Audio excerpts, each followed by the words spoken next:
paraissent et ne se ressemblent pas, mais nous avons tout de même la responsabilité de rendre notre quotidien agréable. Bienvenue à tous dans votre émission. Nous vous invitons à ne pas bouger, car c'est midi. C'est midi, c'est maintenant. La même ambiance, la même énergie, la même vitalité. Le doyen est avec nous, cette fois-ci avec un nœud papillon. J'ai remarqué le détail et admiré le chapeau. Il y a un autre petit détail, je ne sais pas si c'est des plumes, mais vous avez fait fort aujourd'hui, doyen. Franchement. Bienvenue à vous. Merci, Caro, merci. La semaine a bien démarré pour vous. Aujourd'hui, c'est mercredi. Ouais. Voilà, d'accord, c'est rassurant. Alors, notre Raïssa Diaby, c'est à lire, voilà. Ça va, qu'est-ce qu'on va découvrir avec vous aujourd'hui? Une très belle œuvre qui traite d'une situation qu'on a vécue tous ou qu'un proche a vécu. Il faut qu'on en parle. Ok, ça marche. Alors, avant de passer la parole, on faisait quoi? Poule des dons. Bon, ça va tomber sur vous. Ici, la dégameuse. Attention, attention, attention, sur le côté. Ça va, tout va bien? Avez-vous piégé quelqu'un aujourd'hui? Je sais faire que ça. Je ne fais que ça. Alors aujourd'hui, j'ai décidé de m'amuser avec mes frères apprentis Baka. Généralement, au quartier, on dit qu'ils sont en nuit. Je leur ai montré que moi-même, là, je suis plus en nuit qu'eux. De Cheville. Non, mais ils sont quand même impressionnants. Je ne sais pas si c'est l'habitude. Mais lorsque vous rencontrez des apprentis Baka, je veux dire... Non, on ne dit pas Bergerville. Non, le Bergerville devient Pcheville, Pcheville. Et puis le Riviera après barrage. Riviera après bas, Riviera après bas. Franchement, si vous ne connaissez pas, vous allez vous perdre. Docteur Philo avec son foulard bleu ciel. Merci. Respect. Baby, ça peut dire qu'il n'y a pas de temps, il faut avancer. Et que vous l'avez dit tout à l'heure, il est juste sûr, mais ne se ressent pas. Tout à fait. Voilà, dans la vie, il faut chaque jour à sa vocifération, chaque jour à sa percussion. Il va falloir, nous, jeunes, nous, individus, de nous adapter au rythme de la percussion du jour. Ne me juge pas par mon habillement, ne me juge pas par ce que je mange, mais juge-moi par les actes que je pose dans la vie. C'est le conseil que je voulais donner à la jeunesse qui va à l'aide. C'est le plus important. Et surtout, vous, docteur Philo, qu'on ne vous juge pas parce que vous dites sur ce plateau. Hein. Non, pas du tout. Il ne faut pas vous juger en fonction. Alors, nous allons commencer aujourd'hui par un micro-studio. Il n'y aura pas de micro-trottoir, on va faire le micro-studio, mais nous avons renversé la donne, nous avons inversé la donne. Alors, Simon Beckham, de l'ombre à la lumière, c'est le thème retenu pour ce jour. Et la question, c'est de savoir si vous connaissez Simon Beckham. On va commencer par la droite, avec la collaboration de notre hôtesse du jour, Priscilla la dégameuse. Simon Beckham, par ici. Alors, Kofi Edmond, inscrit donc sur la liste. Bonjour, Simon. Bonjour, Kofi. Levez-vous, s'il vous plaît. Vous allez bien? Oui, je vais bien. D'accord. Est-ce que vous connaissez un certain Simon Beckham? Bon, je le vois dans les clips. Ah, vous le voyez dans les clips? Oui, souvent. D'accord. Et qu'est-ce que ça vous fait quand vous le voyez? Bon. À quoi pensez-vous? Je pense directement à Américain. Américain? Oui. D'accord, ça marche. Merci beaucoup. Alors, toujours de ce côté-là, on a Kwaku Jean-Olivier. Bonjour, Kwasi. Ou bien vous préférez Jean-Olivier? Bon, je préfère Jean-Olivier. Jean-Olivier. Vous êtes français, Et c'est ça? Kwasi, là. Vous allez bien? Oui, ça va. D'accord. Alors, connaissez-vous Simon Beckham? Bon, moi, franchement dit, je l'entends parler, mais moi-même, je ne l'ai pas encore vu. Ah, vous ne l'avez pas encore rencontré. encore Ça sera peut-être l'occasion. Merci infiniment. Alors, de ce côté-ci, Priscilla dégameuse. Koulibaly Awa, qui est inscrite donc sur la liste du micro-studio. Simon Beckham, j'ai failli dire David Beckham. Simon Beckham, vous connaissez? Non, madame. Jamais entendu parler? Jamais vu à la télé? D'accord, ça marche. Merci beaucoup. Oga Serge, il est dans le fond. On va donc lui passer le micro. Allez-y. Ici, tout le monde a droit à la parole. Hein. Voilà.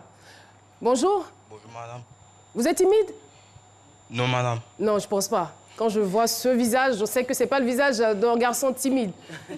Simon Bekam. Oui, madame, je le connais. Où? Je le vois sur les sites sociaux. Ah, sur les réseaux sociaux. Oui, monsieur. Et oui, madame, apparemment. Pardon? Oui, madame, apparemment. D'accord. Je suis pas le professeur. Arrêtez les histoires de madame. Caro, tout simplement. Voilà, ça oui, roule. Et qu'est-ce que ça vous fait quand vous le voyez sur les réseaux sociaux? Qu'est-ce qui vous inspire? Apparemment, souvent, il nous fait un peu rigoler. D'accord. Il fait un peu rigoler la galerie. Bon, c'est tout ce que je peux dire. D'accord, d'accord. Et vous, vous êtes à l'intérieur de cette galerie-là? Oui, oui, souvent. Vous riez aussi de ces blagues? Oui, madame. D'accord, ça marche. Oui, merci beaucoup. Apparemment, notre Simon Bekam est une star. Et nous allons à présent le recevoir sur ce plateau. Mais avant, voici son portrait. Écriture, Dr Philo, voix off, Nafi Touré. C'est parti. Victime de nanisme depuis sa naissance, Kwaku Samuel Simon, alias Simon Bekam, est né le 11 mai 1988 dans la commune d'Atekoubé. Méprisé par les autres, Simon va connaître une enfance difficile, minée de railleries et autres. Aujourd'hui, il fait son petit bout de chemin à travers les réseaux sociaux. Le courage et la persévérance sont des vertus qui animent notre invité du jour. Simon Bekam réussira-t-il à atteindre ses objectifs? Les détails avec Caroline. Et voilà, nous allons donc recevoir la star du jour, Simon Bekam, qui est donc notre invité témoin.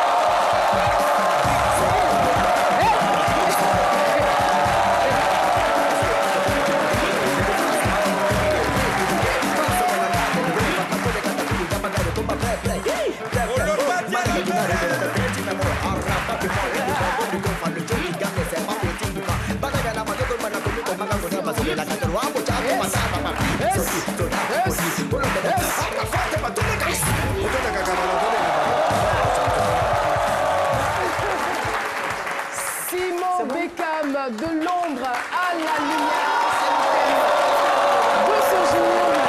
C'est le thème retenu pour ce numéro de C'est Midi. Bekam, bienvenue sur notre plateau. Merci. Alors, Simon Bekam, pourquoi Bekam? Parce que je sais qu'à l'origine, vous ne vous appelez pas Bekam. Bekam, c'est mon idole. Bekam, c'est votre idole. Oui. Qu'est-ce que vous aimez le plus chez David Bekam? Son style, un joli garçon même, comme moi-même. Un joli garçon comme vous, j'adore.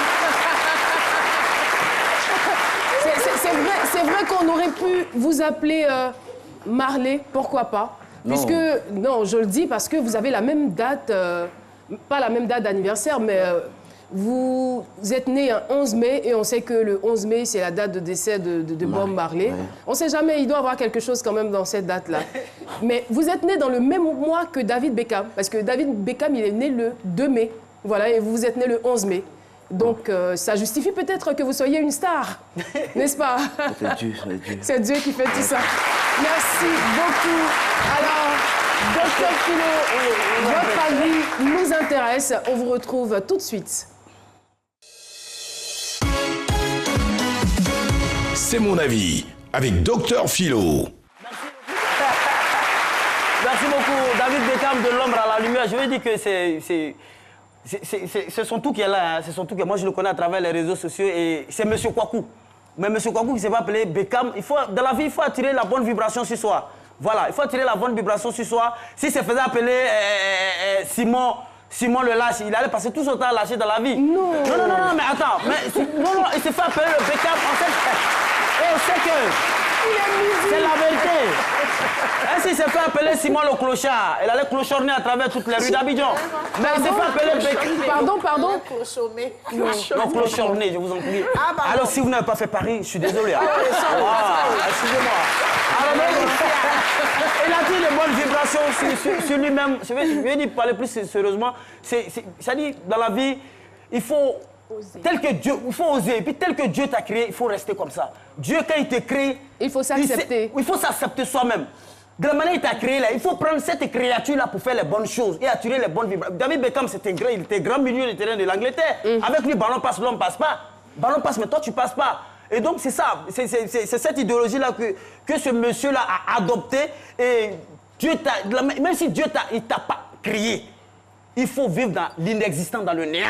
Tu vas réussir dans la vie. Ça, on n'a pas compris. C'est très philosophique. Ça, on n'a pas compris. Oui. Même si Dieu ne vous a pas créé, vivez les bonnes choses, votre vie dans l'inexistant, dans le néant, dans l'inexistence. Vous n'existez pas, mais vous vivez, vous avez des vibrations. Non, attends, c'est trop spirituel. Attendez.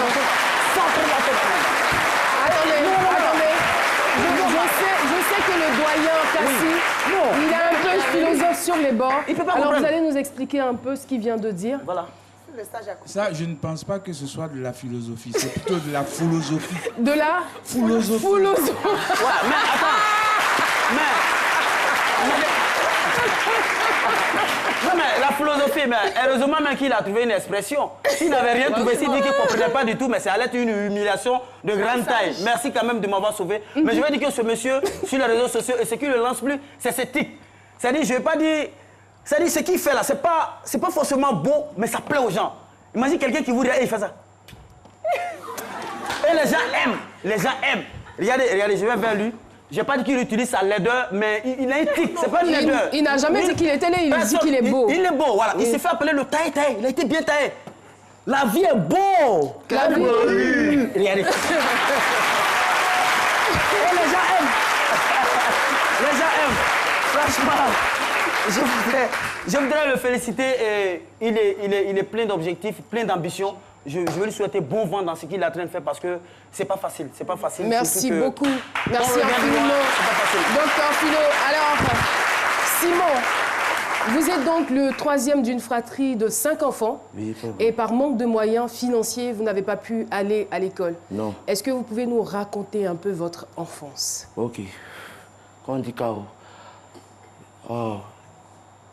avant, c'était trop dur pour mon père. Maman, elle me donnait 100 francs pour manger.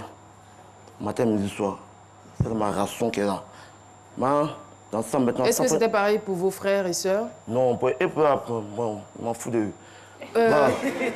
Non, enfin...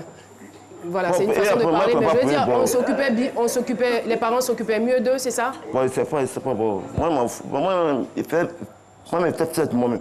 Parce que, bon, quand maman, elle me donnait 100 francs pour manger, là. Bon, il prend ça comment, bon, c'est pas grave. Bon, tout à coup, bon, elle m'handicap. Il s'est pas à Djamé. Moi, ça fait mendiant, un magasin de Libanais, demander l'argent. C'est pas facile, bon, il demande l'argent. Moi, je n'ai pas honte de ça, bon, il demande comment. Mais quand il demande, les gens me donnent, bon, par jour, je peux entrer comme 2500, tu vois, 3000, tu vois, 2000, tu vois, 1000 francs même. Mais souvent, il donne quelque chose à mon maman. Maman dit, mais non, ça, t'as voulu, qui t'a donné? Et il dit, non, bon. Il ne peut pas dire, non, on m'a donné ça au quartier, quoi. Les gens, quoi. Dans tout ça, mais continue, quoi. Dans ça, maintenant, au quartier aussi, les gens se moquaient de moi, à cause de mon handicap. Ils me foutaient de moi-même. J'ai dit, non, quitte à pas au mot, là. T'es net, il faut raconter de nous. Quitte à pas, bon.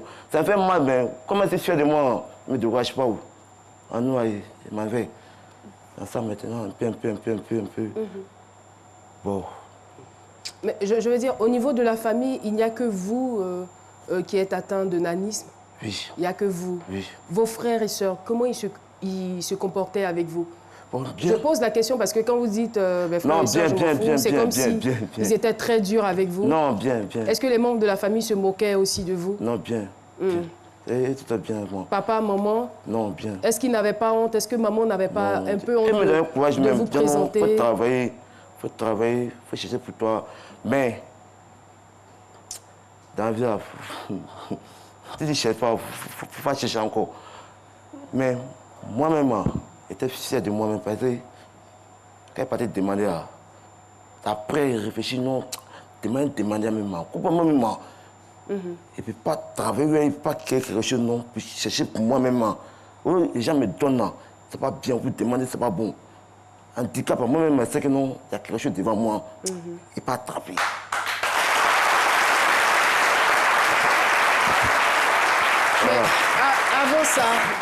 Avant cette prise de conscience, je veux savoir, à quel moment de votre vie vous vous êtes rendu compte qu'il y a quelque chose qui n'allait pas chez vous?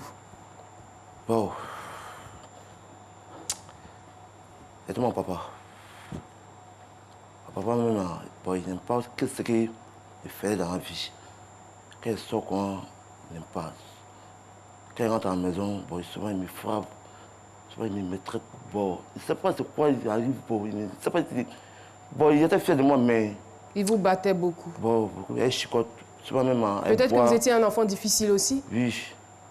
Elle boit, mais moi, je m'en fous. Mais pas bon. Je m'en fous. Vous sortiez beaucoup. Voilà, ça ne plaisait pas aux parents. À l'heure qu'il rentre, peut-être à minuit, 1h. Soit il m'attend au bout de la route. C'est le couloir qui est rentré là. Il m'attend là-bas. Il connaît tout le couloir qui rentre. Soit il dort dans la rue même. Après mon papa, mais c'est Dieu qui a fait que je dis. Tant pis. Vous avez fait combien de temps dans la mendicité? Bon, 7 ans quoi. 7 ans? Oui, à la rue. 7 ans dans la mendicité? Oui, à la rue. Oui. Je sais que quand on est, on ne choisit pas forcément son sexe, sa taille et tout. À un moment donné, quand vous avez remarqué que vous n'avez pas, quand vous avez commencé à grandir et que vous avez remarqué que vous n'aviez pas la même taille, excusez-moi du thème, que les autres, qu'est-ce que ça vous a fait? Est-ce que vous avez posé des questions à maman? Est-ce que vous avez considéré ça tout de suite comme une maladie? Qu'est-ce qui se passait dans votre... Non. Vous n'avez pas posé de questions de savoir pourquoi je ne suis pas comme les autres? Non. Mais moi, j'étais fier de moi-même. Ok. Oui, par exemple, c'est un vieux qui m'a regardé au quartier, il est petit. Moi, je suis fier de toi. Un vieux, il est petit, t'es un petit, t'es un béni. T'es trop béni, je suis fier de toi. Il ne faut pas te décourager dans la vie. Il faut te battre. Bon, en attendant, c'est radio comment. Par exemple, quand elle sortait dans la rue, maman amusée, mais elle dansait dans les maquis, ça ne va pas. Les maquis, il rentre, à quelle heure qu'il rentre. Mon papa me regarde, il a envie de me frapper, mais il m'a dormi chez quelqu'un. Moi-même, ça me fait mal. Mon papa, il fait quoi? Il fait ça pourquoi même? À maman, elle dit, faut laisser. Bon.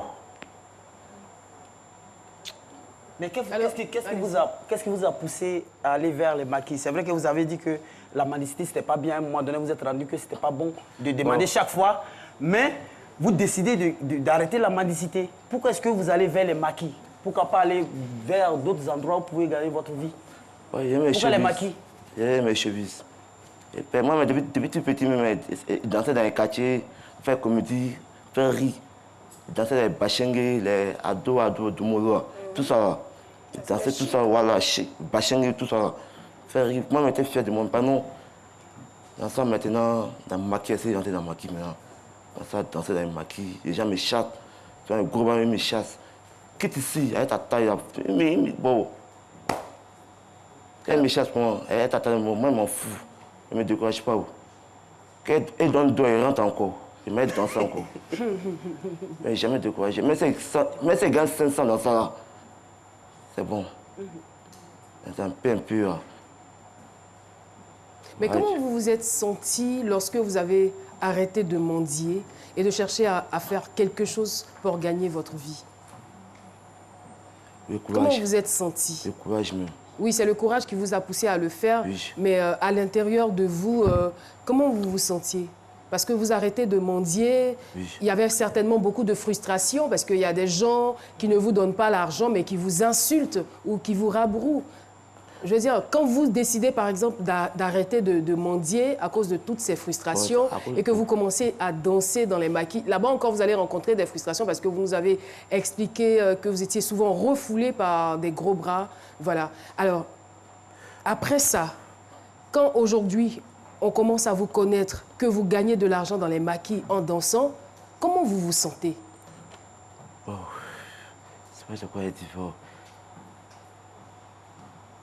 Quand il y a une parole de ma maman, elle dit, il faut regarder la bouche des gens. Elle m'a dit que petit, ce que tu veux faire, il faut faire. Moi, il n'y a pas pu dedans. C'est ta vie. Moi, il n'y a pas pu. Mais ton papa, son cas est réglé. Mais bon, dans ça maintenant, mon frère et mon petit frère, ils me donnaient le courage. On dansait au salon chez nous à la maison. Et ils faisaient des moments, j'en fais rire. Tellement il se prend les copines, il fait rire encore. Donc ça maintenant, ça m'a donné courage encore. Donc quand je suis sorti, j'ai dit à maman, ah, c'est ça. C'est sorti, hein. Mais c'est pas ça qu'elle me voir à la maison. Mais à la même, il m'a vendu quoi. C'est pas c'est lampé ou c'est pas c'est quoi. Bon, il m'a dit quoi. Elle a mis sa main sur moi quoi. Elle a prié. Dans ça maintenant. Et là maintenant, doit vous Le doigt a pété. Le doigt, Raïssa. Maintenant, comme vous-même vous l'avez dit, le doigt a pété. Mais traduction. Oui, on veut dire qu'il est à l'heure de sa gloire, l'apogée. Oui. Donc, dans l'enfance, vous n'avez pas eu la chance d'aller à l'école. Est-ce que maintenant, vous pensez aller à l'école ou apprendre coup du soir quelque chose, apprendre à lire, à écrire, se sentir bien dans la société? Faut. Alors, bon, peut-être après. C'est pas un projet de maintenant. Voilà, pas tant. Oui, donc... Oui, moi, c'est le thème là, de l'homme à la lumière. Je ne sens pas encore la lumière venir. Il faut nous parler de ça. Non, il nous parlera de Non, il est là, moi. On a encore la deuxième partie de la pub. Je suis impatient. Soyez avec nous, le doyen. Et je voudrais qu'on puisse saluer l'Institut Victor Hugo d'Abidjan. Merci. L'Institut Victor Hugo. Merci beaucoup pour votre présence dans ce studio. Présence remarquable et remarquée. Et voilà, nous saluons également nos amis personnels, le fan club C'est Midi.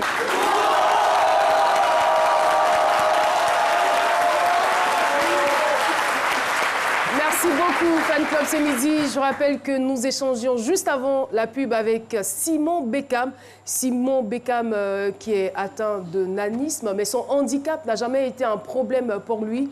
Il a été toujours fier et il a posé les actes qu'il fallait pour avoir de l'argent. Il a commencé malheureusement par la mendicité, mais arrivé à un certain moment, il a pris conscience que ce n'était pas bon pour lui. Il ne se sentait pas digne, alors il décide de pratiquer son art. Il aime danser, il sait danser, il se retrouve dans les maquis. Et aujourd'hui, Simon Bekam, on va dire, est sur le chemin, je dirais, de la lumière, n'est-ce pas? Pas faux.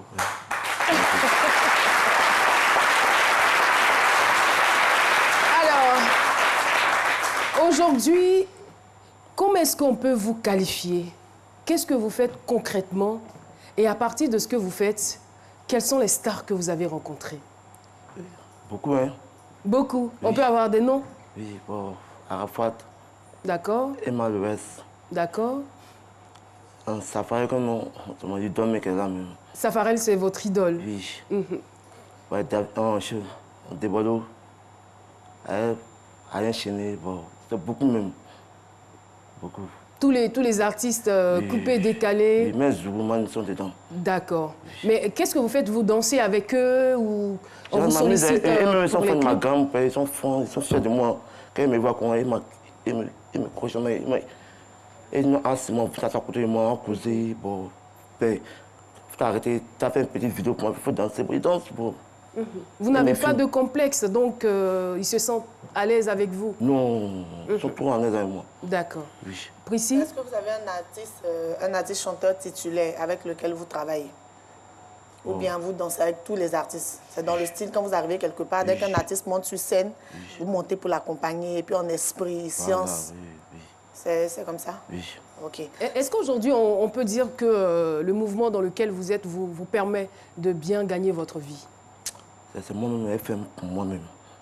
Oui, danser. Attends, vous gagnez votre vie ou pas?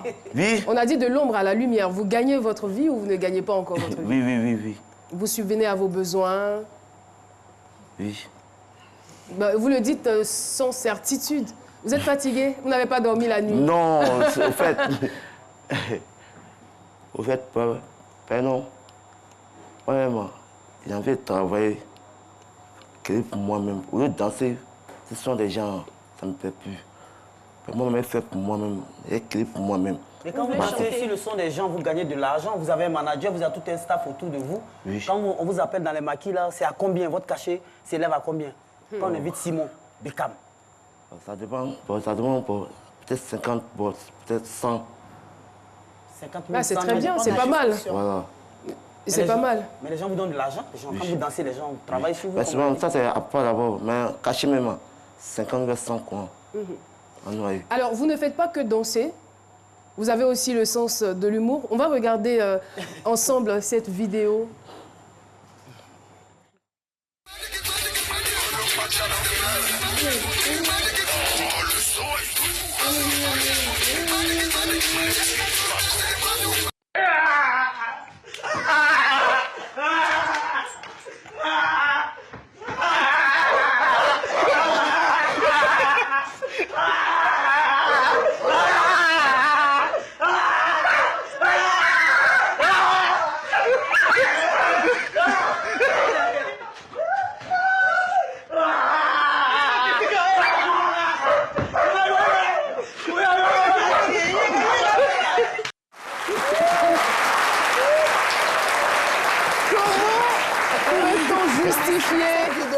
Cette peur bleue des chiens.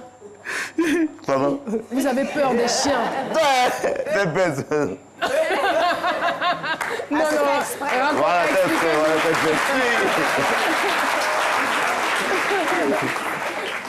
c'était juste pour faire rire, c'est ça? Faire rire, en fait, c'était une maison d'un vieux père. Il m'a invité chez lui, mais non, il était calme. Il me dit, moi, t'es malade? Il dit, non, je ne suis pas malade. Mais t'as quoi, t'es calme, t'es timide, t'as quoi? Moi, je te connais, tu fais rire, non? Ma femme est là pour toi. Elle venait, elle te dit, on skate. Elle veut te voir, Jean, tu fais rire. Et en gros, tu veux rire. Et oui. Tu veux rire. Et oui. Il faut attendre. Non, les chiens ont mangé. Ah, ça va facile. Les chiens étaient méchants même. Il y a des mondes. Mais ils ont calmé, ils connaissent.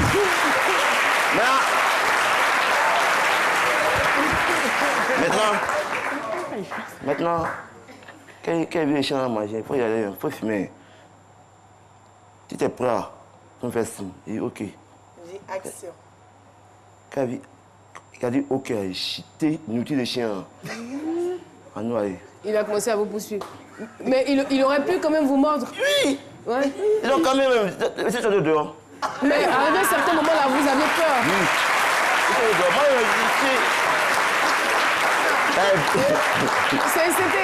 C'était quand même un jeu dangereux parce qu'au départ... Au fait, moi, je vais être amusement, il y a une bête qu'on cherche dans... On va chercher.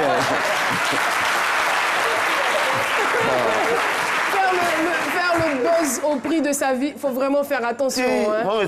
Mais moi, ce qui me tue dans cette vidéo, c'est que vous vous agrippez à la dame, quoi. Oui, tout ça, c'est bête. Vous allez chercher à la protéger en tant qu'un homme.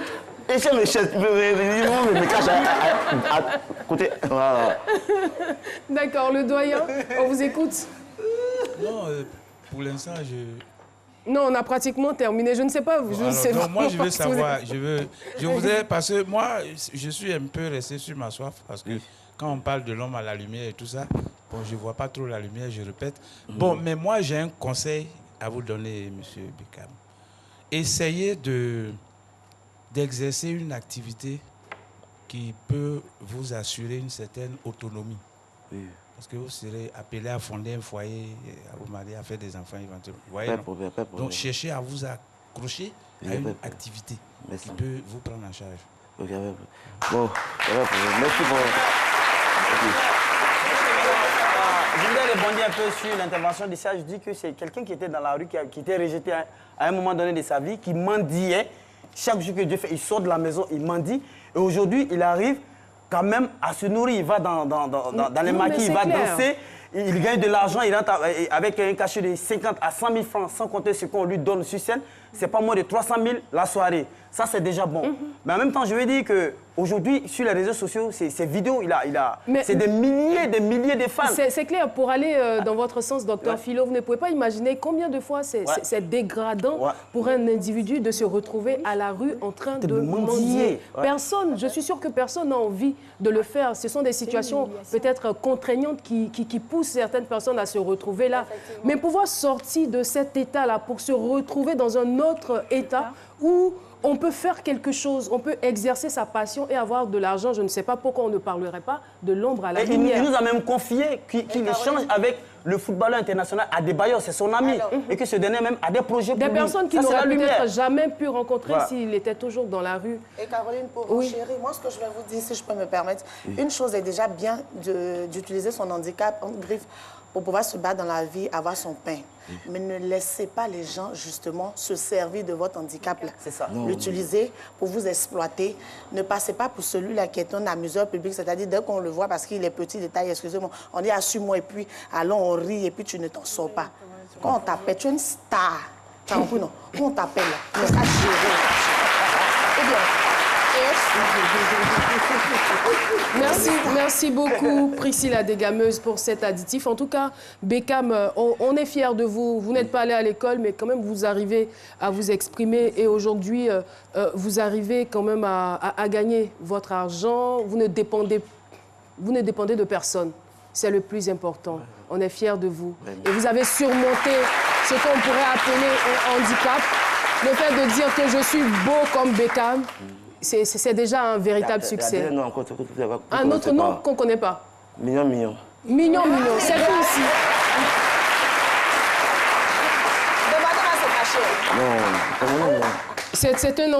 C'est un témoignage plein d'enseignements. Oui, plein d'enseignements. En tout cas, merci. On vous encourage sur cette lancée. Et comme Priscilla a dit, prenez donc votre statut de star au sérieux. Oui, ça va vous rapporter certainement encore plus d'argent. Merci. Et voilà. Voilà, là on me dit là-haut, mais on ne va pas le laisser partir comme ça. Il faut quand même qu'il nous fasse une petite démonstration de tchin-tchin. Safarel, c'est votre idole. Alors, c'est comment? Simon, vous êtes prêts? Oui, tu es d'accord. Applaudissements pour Beckham. Je dévoile la partie. La scène. Yes.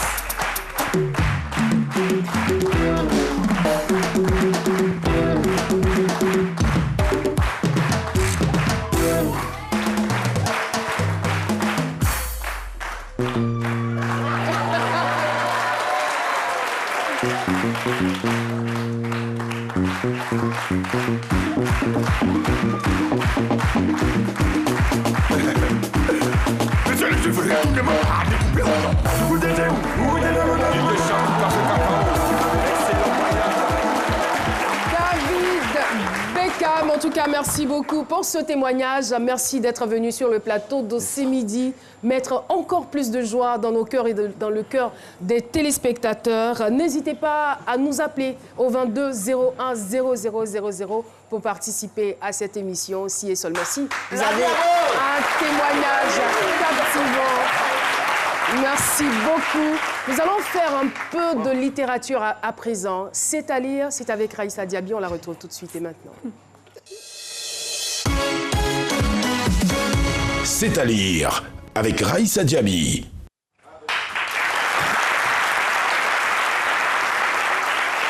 Allez, bonjour à tous. Comme je l'ai dit dans les débuts à Caroline, on va parler d'un sujet qui est très, très important. L'immigration? Avant de parler, parce que j'ai oublié cette information, depuis le début de la semaine, on n'a pas vu notre ami Paulus Agathon. Il est convalescent, là il se repose en ce moment, mais ça va. On le retrouvera en pleine forme certainement le lundi prochain. Donc on parle avec vous de l'immigration clandestine. On parle de cette histoire. Il y a des gens qui disent, eux, ils sont Saint Thomas. Il faut voir pourquoi. Il dit, bon, OK. Donc aujourd'hui, je suis partie chercher, et je suis tombée sur le livre de Patrick de Monterland, préfacé par Serge Billet, qui parle de cette situation de l'immigration clandestine. Et c'est le témoignage d'une rescapée. Je lis l'œuvre et je suis révoltée. Ça me crée des... En fait, ça me fait des... Je comprends pas, je peux pas expliquer. C'est révoltant. Elle a quitté la Côte d'Ivoire dans une situation bien, elle était à l'aise avec ses parents et tout, pour se rendre en Tunisie derrière son chéri. Arrivé là-bas, au début, c'est bien, il y a l'amour. Après, l'amour finit. Au milieu, entre l'amour commence et l'amour finit, il y a un bébé. L'amour fini, elle décide de rejoindre l'Europe. Chez elle, elle est persuadée que son bonheur, c'est en Europe. Elle prend sa fille de 1 an, elle met au dos, et direct la Libye. Mais elle raconte que la traversée de la frontière est pénible. Elle a rampé dans le désert. Elle a couru. Elle s'est fait poursuivre par 4 chiens dans le désert. Toi, tu peux te faire poursuivre par 4 chiens dans le désert. Tu ne peux pas faire formation militaire. Par un chien même, c'est pas évident. On l'a vu avec notre invité témoin. Vous dites 4, c'est équivalent à une formation militaire ici. Ouais. Elle laisse ça. Elle ne se décourage pas, hein. Malgré tout ça. Elle continue, elle rentre dans la Libye. Là-bas même, c'est la catastrophe. On se prostitue pour 1 dinar libyen. 1 dinar libyen, ça fait 400 francs CFA. Seigneur. Oui, 400 francs CFA pour survivre. Et elle dit là-bas, pour passer un coup de fil, pour dire, ah, on est en prison, elles sont obligées de se prostituer, de se donner aux rebelles pour 1 minute de communication. Vous imaginez? C'est pénible. Elle a dû fêter les 2 ans d'anniversaire de sa fille en prison avec un pot de yaourt. Elle dit qu'elle déchirait ses vêtements pour les transformer en couches pour sa petite fille. Si toi, tu veux suivre ça, si toi, tu veux subir ça, d'accord. Mais pourquoi infliger ça à une petite fille de 1 an? C'est pas possible. Prenons conscience, nous sommes en Afrique, le plus beau des continents. Il y a toutes les richesses ici. Notre Côte d'Ivoire est premier producteur de cacao au monde. Le Nigeria est première puissance pétrolière en Afrique et 11e au monde. La Guinée, 6e en bauxite au monde. On a tout ici. Et ça quitte d'ici pour partir là-bas. Prenons conscience. On a de grandes personnalités ici. Nous avons des icônes ici. Pensons à eux, pensons à nos familles. Parce qu'on souffre, certes, mais eux, ils souffrent mentalement. C'est plus difficile. Prenons conscience, jeunes de Côte d'Ivoire, restons chez nous. Il n'y a que chez nous que nous pouvons être à l'aise, il n'y a que chez nous que nous pouvons développer une activité avec le soutien de la famille et des proches, la réaliser. Ça peut se faire. L'Eldorado, on l'a construit où on le veut. Ce n'est pas là-bas, ce n'est pas derrière l'eau, non. Où tu veux placer ton Eldorado, où tu veux créer ton bonheur, c'est ici, chez toi à la maison. Entreprends, crée une activité et commence, investis là-dedans, prends conscience et surtout crois en cela. Ça va prendre. Voilà pourquoi je vous demande tous de lire 30 jours en enfer, témoignage d'une rescapée de l'immigration clandestine. Quand vous allez finir de lire ça, vous allez être révolté par le racisme qu'il y a dans le monde. 30 jours en enfer, témoignage d'une rescapée de l'immigration clandestine de Patrick de Monterland, disponible dans toutes les librairies de France. C'est à lire, c'est très important. Merci beaucoup. Merci. J'ai adoré. Merci. J'ai adoré cette chronique. Ça donne envie de lire, ça interpelle, ça sensibilise. Il y avait tout dans cette œuvre, à boire et à manger. Dans la chronique de Raïssa Diaby, merci infiniment. C'est Priscille la dégameuse, avec Priscille la dégameuse. J'ai dit, Raïssa a presque tout dit. Faites comme mes frères apprentis Baka. C'est chaud, mais ils sont là. 100 francs 50, 100 francs 50, ils sont pas sapés, ils sont sur le terrain. Regardez ce qui s'est passé. Celui-là. Enfin, ma monnaie. Quelle monnaie? Quelle monnaie comment? Tu m'as pris où? Je suis monté où? Comment c'est pas? Aïe, comment ça tu sais pas? C'est ma monnaie. Laissez-moi, je t'ai dit, c'est pas monté, pourquoi elle vient de ma monnaie? Il est assis où comment? Moi, il ne peut pas donner monnaie. Pourquoi tu ne peux pas donner? Faut donner ma monnaie. Aïe, faut donner ma monnaie. Je viens d'arriver, moi j'étais dans ton bac à ici. Aïe, merci mon frère. Tu parles de quoi? Tout de suite, comment toi tu ne reconnais pas tes clients ou bien? Pardon, faut donner ma monnaie, faut me donner. Donne-moi 300. Mon frère, faut passer. Il n'y a pas 200. Donne-moi 300. Merci. Et toi ton argent? Regarde ici. C'est un piège. C'est conseil, ouvert. Égaré.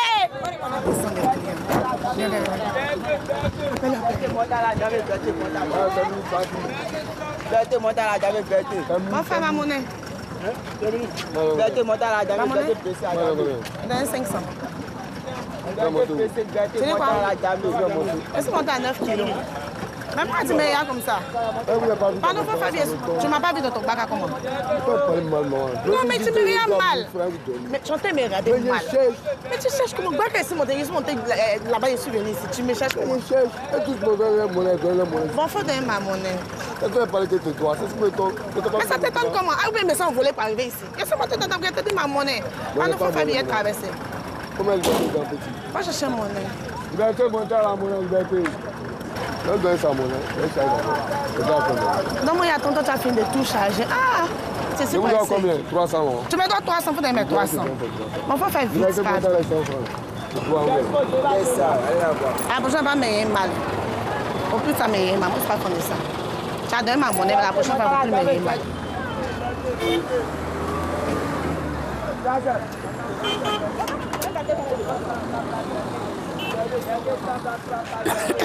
Ma monnaie. Ma monnaie 300. Comment? Tu m'as pas vu. C'est ma monnaie. Tu n'aimes pas tous tes passagers ou bien? Oh bien, mais c'est pas moi qui t'ai taquiné qui est monté là. Tu m'as pas reconnu. Tiens ta monnaie. Tiens ta monnaie. C'est un piège.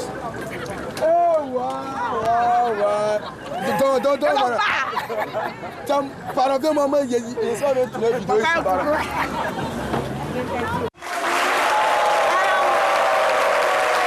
J'aimerais attirer l'attention de tous nos frères Bakaman. C'est assez stressant ce qu'ils font et généralement, ils n'ont pas cette finesse-là de remarquer les clients qui sont dans leur voiture. Il faut faire attention. Ça dit facilement, comme ça, je pouvais me faire de l'argent. Contrôlez, remarquez, regardez bien vos clients et puis bonne chance, beaucoup de courage dans votre métier.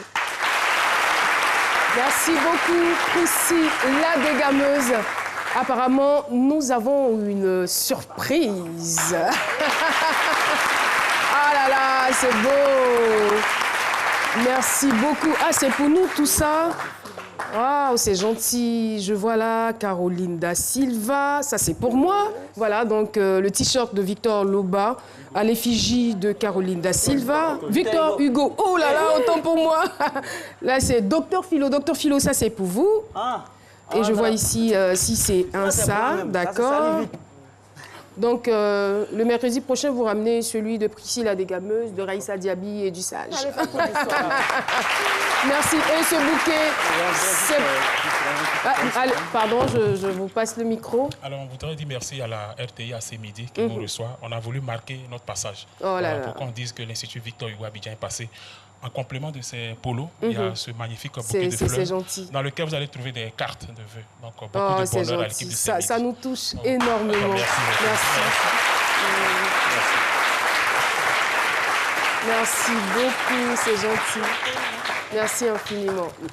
Merci. On les remercie, hein, public de ce midi. Merci. Merci beaucoup. Alors, Priscille la dégameuse, qu'en pensez-vous? J'en pense tout.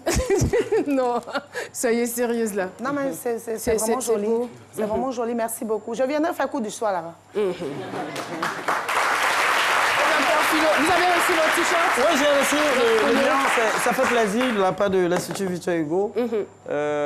Voilà, et puis, vous venez à ce midi, vous nous faites plaisir comme ça, c'est la fin de l'année, c'est notre cadeau, ça nous fait plaisir. Et bien nous, on voudrait aussi vous dire de faire très attention au message qu'on fait passer à travers cette émission. C'est le plus important aussi.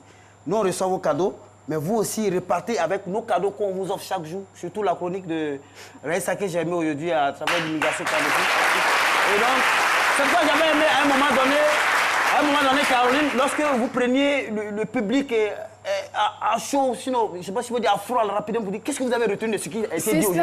Il faut revenir là-dessus. Il faut revenir là-dessus. Il faut revenir là-dessus. C'est très. Moi, voilà. Et cette fois-ci, on va s'adresser au fan club ce midi. Alors, au fan club ce midi, par rapport au témoignage de ce jour, qu'avez-vous retenu? Monsieur, qui veut intervenir? N'ayez pas peur du micro. Levez-vous vous présenter et pour vous dire qu'est-ce que vous avez retenu à travers le témoignage de ce jour. Simon Bekam. Bonjour, je me nomme Cheikh Abdallah. Ouais, j'ai retenu que les droits d'eau n'est pas là-bas. C'est ici en Côte d'Ivoire. Si tu réussis, c'est dans ton pays seulement que tu peux réussir. Ailleurs, c'est pour souffrir seulement. Ça, c'est la chronique. C'est la chronique. Le témoignage de Raïssa Diaby. Simon. Oui. Simon. Ah, okay. Je pense que c'est un gars courageux. Oui. D'accord. C'est seulement par son courage qu'il a pu réussir. Seulement au courage qu'on peut réussir. Si tu n'es pas courageux, tu es seulement compter sur les gens, essayer de mentir les trucs comme ça. Certes, tu vas réussir, mais tu ne sauras pas d'où vient ta richesse. Lorsque tu vas souffrir, transpirer, tu sauras que pour réussir, il faut transpirer et travailler, veiller, bien veiller, veiller. Oh, merci. Merci. Cheikh Abdallah. Merci infiniment. On voit dans ses propos que ce jeune-là, il souffre. Mais il a très tout fait. Non, mais... Moi, je le lis. Alors, attends, est-ce que vous avez tout ce que vous voulez actuellement? Non, mais il a du temps. Il est encore jeune. Mais je voudrais savoir ce qu'il fait dans la vie. Je suis élève en classe de terminale D. Élève en classe de terminale D. Et qu'est-ce que vous voulez faire plus tard? Non, mais il ne sait pas pour le moment. Vous avez beaucoup de projets. Vous avez 2 grands projets. Soit être docteur ou économe. Docteur en quoi? Docteur en... En médecine? En médecine, chirurgie. Ah, d'accord. D'accord, ça marche. Merci beaucoup. Voilà. Et quelqu'un voudrait intervenir de ce côté-ci? Une fille. Oui, très ambitieuse. Vous avez retenu quoi dans mon dégamage? Voilà. Tout ça, ça compte. Vous voulez vous présenter? Qu'est-ce que vous avez retenu dans la chronique de Priscilla Dégameuse? Bonjour. Oui. Bonjour. Je me nomme Fatoumata. Élève en classe de terminale A1 au collège Victor Hugo d'Adjami.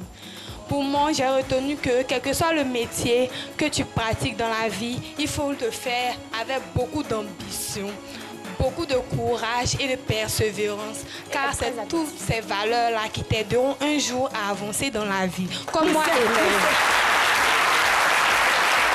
Merci infiniment, merci beaucoup. Et voilà, c'est ici que nous allons vous dire au revoir. Merci de nous avoir suivis.